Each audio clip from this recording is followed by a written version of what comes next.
Hay silencios que gritan más que cualquier ovación, y aquel 26 de junio de 2016, el silencio de Lionel Messi fue el funeral de una nación entera. Sentado en el césped del MetLife Stadium, con la mirada perdida en un punto inexistente del vacío, aquel hombre no era un dios. No era el genio de la lámpara ni el dueño de los 7 balones de oro que entonces proyectaba el mundo. Era un niño roto, un hombre quebrado por el peso de una corona que parecía estar hecha de espinas. En ese vestuario, tras perder su tercera final consecutiva en 3 años, Messi pronunció las palabras que nadie quería escuchar: se terminó para mí la selección. ¿Cómo es posible que el hombre que lo tenía todo, el que hacía que las leyes de la física parecieran simples sugerencias, decidiera rendirse? Todos pensábamos que lo conocíamos. Creíamos que su vida era un cuento de hadas escrito en un campo de fútbol. Pero lo que no veíamos era la cicatriz invisible que cargaba desde que era un pequeño niño en Rosario. Hoy no vamos a hablar de estadísticas, ni de cuántos goles marcó en una temporada, ni de sus regates imposibles. Hoy vamos a diseccionar el alma de un hombre que tuvo que aprender a caminar entre gigantes mientras su propio cuerpo se negaba a crecer. Vamos a descubrir si Lionel Messi es realmente el mejor de la historia o si, simplemente, es el hombre que más sufrió para recordarnos que incluso los dioses sangran. Para entender la magnitud del mito, debemos viajar a las calles de tierra de General Las Heras, en Rosario. Allí, un niño apodado La Pulga corría con una pelota que parecía una extensión de su pie.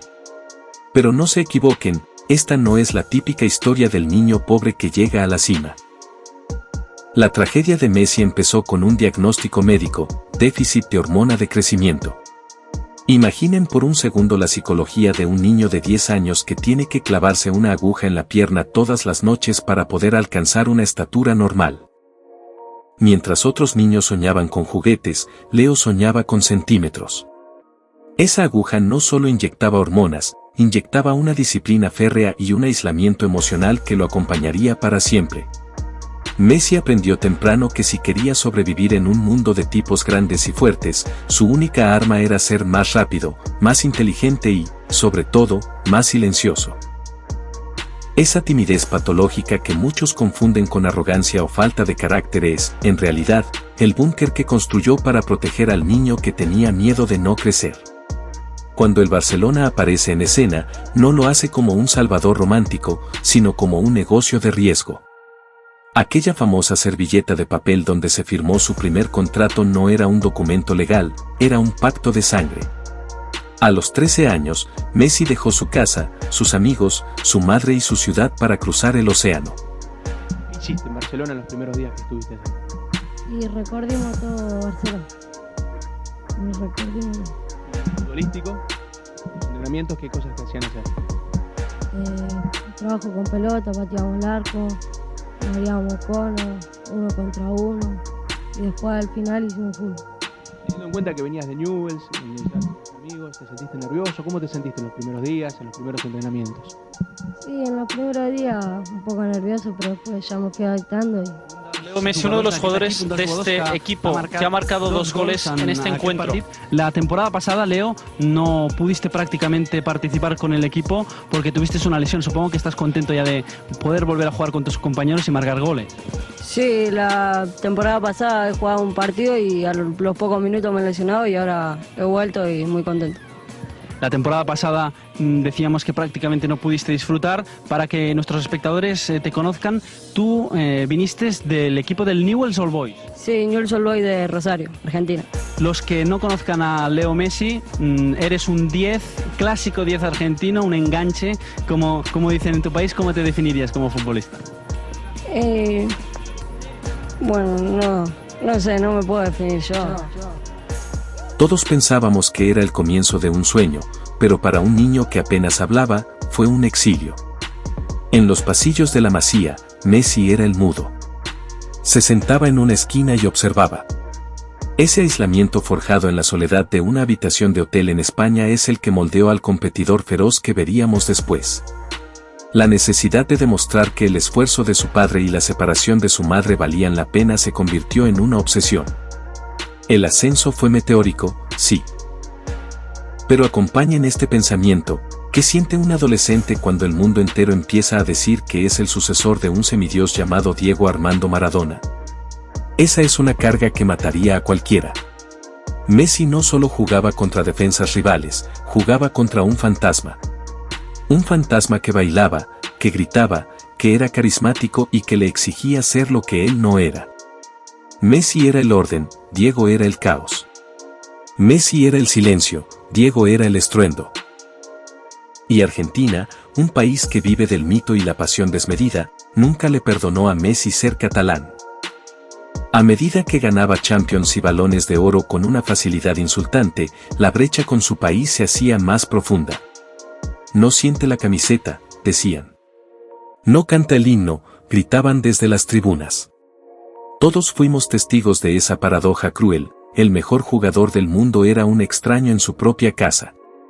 El éxito en el Barcelona se convirtió en su cárcel dorada. Cada trofeo que levantaba en el Camp Nou era una factura que se le cobraba en Buenos Aires.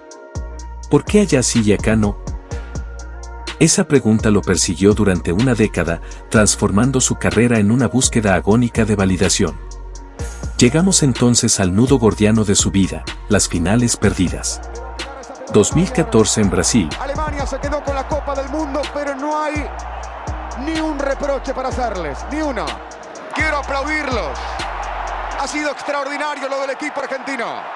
Alemania se quedó con la Copa del Mundo, pero no hay ni un reproche para hacerles, ni uno.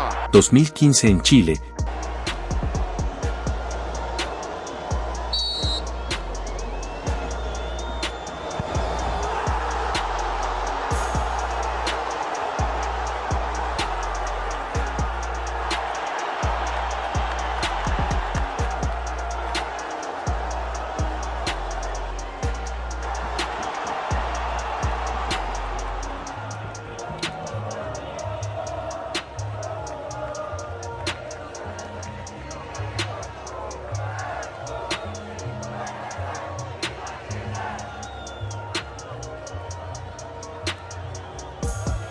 ...2016 en Estados Unidos.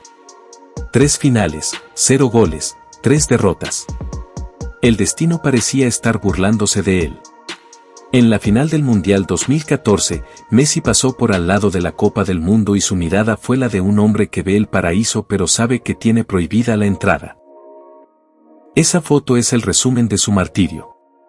El mundo lo coronaba como el mejor, pero él se sentía el mayor de los fracasos. ¿Cuál es el precio de la grandeza? Para Messi, el precio fue la salud mental. Lo vimos vomitar en el campo de juego, producto de la ansiedad que le cerraba el estómago. Lo vimos esconderse detrás de una barba espesa y un pelo teñido de rubio, buscando quizás cambiar de piel para dejar de ser el Messi que perdía. El clímax de este dolor llegó con esa renuncia de 2016. Fue el momento en que el hombre derrotó al superhéroe. Messi se rindió porque entendió que no importa cuánto corriera, nunca alcanzaría la sombra de Maradona si no ganaba algo con la albiceleste. Fue su punto de quiebre, el momento en que tocó el fondo del abismo. Pero aquí es donde la historia da un giro que ni el mejor guionista de Hollywood podría haber escrito.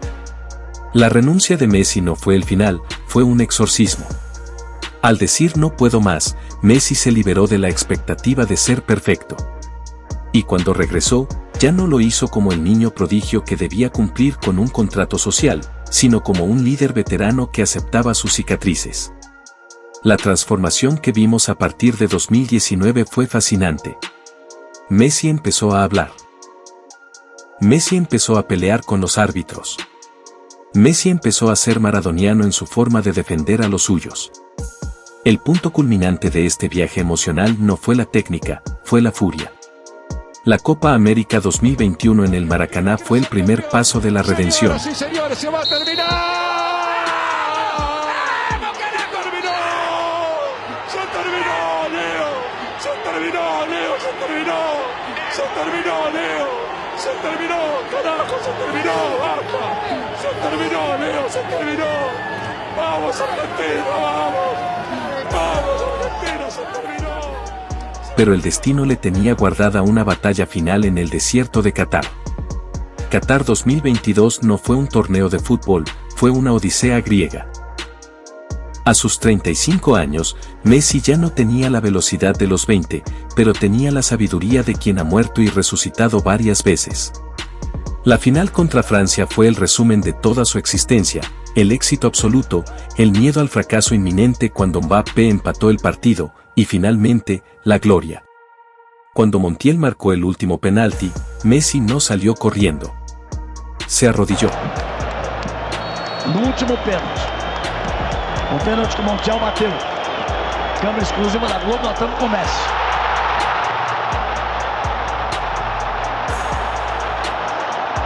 Ele simplesmente desabou. Não é só um título mundial. Sus rodillas impactaron el césped de Lusail no por debilidad, sino por el peso de un alivio que tardó 20 años en llegar. Ya está, le dijo a su familia en la tribuna. 2 palabras que cerraban la herida abierta en Rosario. Entonces, volvemos a la pregunta inicial, ¿es realmente el mejor de la historia?